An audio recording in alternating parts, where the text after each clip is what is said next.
Today you're going to be getting my top 10 tips on how to shoot your first interview, and we're actually going to be going on set, so I gotta go bring this stuff to the actual interview. Let's go. Now when you're shooting an interview, your main focus is on three things: making it look really good, making it sound really good, and extracting the best possible lines out of the person that you're actually filming.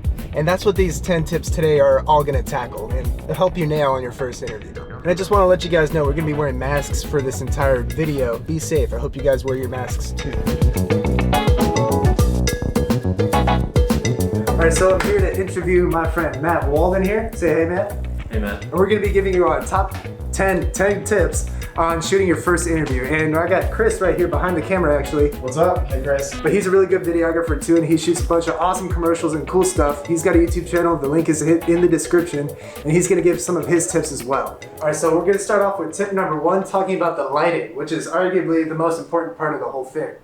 If you look here, we got the windows on the left, and your exit doors are on the right, so when you jump out of the plane, okay. So you got the light right here, but it's on the same side as the window. So you want to accentuate the lighting that's already there. So you want to work with that lighting instead of working against it. Like, we're not going to take this light and put it on this side of his face, because that would cast a weird shadow that doesn't make sense with that window. This way, they just go, wow, they got really lucky with the lighting from that window, when in reality, there's all this going on. Here, tip 2 brought to you by Chris. So next tip will be to have your talent wear a whole different colored shirt so that he stands out in the background. In this case, we're in a pretty tight spot, so his walls are pretty close to him, but they're kind of yellowish, kind of a tan. So what we do is that we have him wear a blue shirt so that he has contrast and he's able to separate himself from that background. All right, now for tip number 3, we're gonna talk about where exactly to place your subject. Right now we got him pulled all the way off the background here. You see how far away he is, and that actually creates a nice depth of field. Like, he's gonna be in focus and the background's gonna be out of focus. And that light is gonna be much brighter on him than it will be on the background. So he just pops out that much more.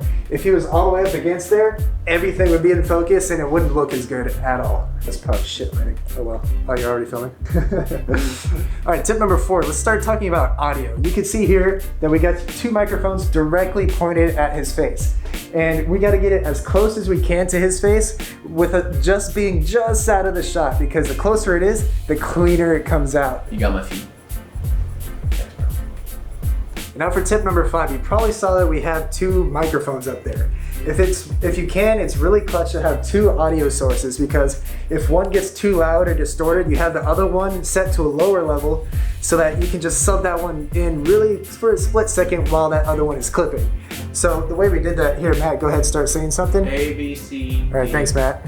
You can see those audio levels are coming in around -30. But if you look at these, go ahead and say something, Matt. A, B, C, D. Those are coming in a little higher, around -12. We do this because if he gets really loud at some point, he's probably gonna laugh, he's probably gonna yell or say something funny, and we don't wanna miss it because that's where the emotion comes from and we really want that clip. We might have a ghost in our apartment. Is there a friendly ghost? I don't know. I don't think it's like Casper, right? But I noticed that our door will open and close sometimes, randomly. I love Casper. Okay, so tip number 6, when you ask your talent questions, make sure that they're open-ended questions so that way they're actually able to tell a story and they're not just short answers. For example, if I ask Matt, what's your name? Matt.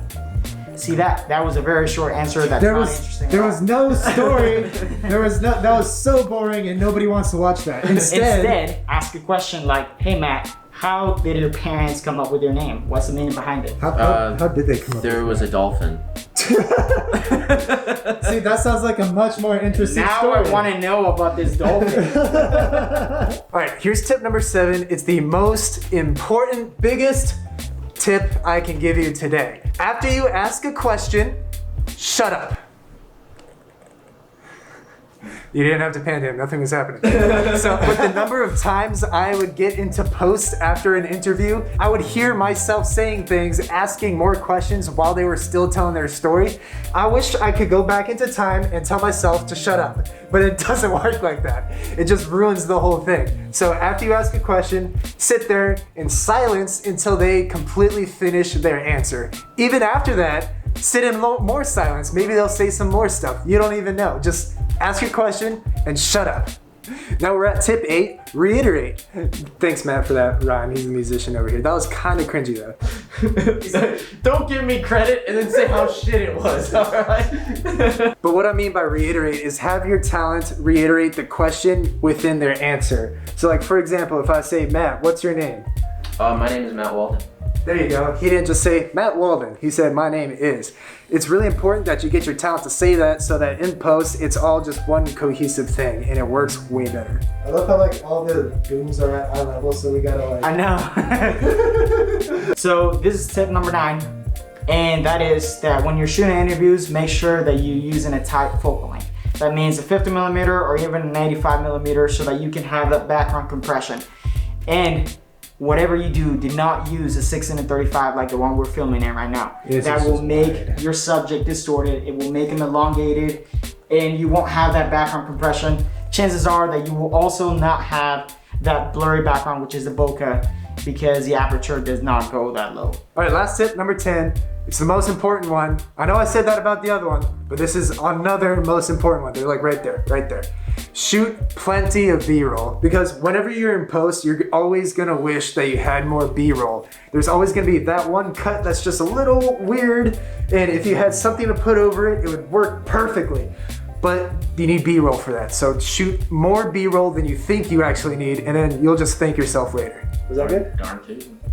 Darn tootin'. Darn tootin', bro. All right, I just want to jump in here real quick and tell you guys what that whole interview was even about. So a year ago, I went on tour with Matt. So I said that he's a musician, and this wasn't just an ordinary tour. We actually went on a house tour. So we actually spent a month going from house to house to house across the country. He was playing music, I was filming and taking photos the whole way through. It was just us two, and it was the coolest thing I've ever done in my life, honestly. And so I'm making a mini documentary about it, and I'm super excited to make it and see how it turns out, but I'm kind of nervous because I've never made a documentary or a mini documentary before, but I guess we'll see how it goes. Maybe I'll make more videos about it. So special thanks to Chris for collaborating with me on this video. Special thanks to Matt for interviewing and being in this video, and I'll see you guys in the next one. Adios. I don't do that. Why did I?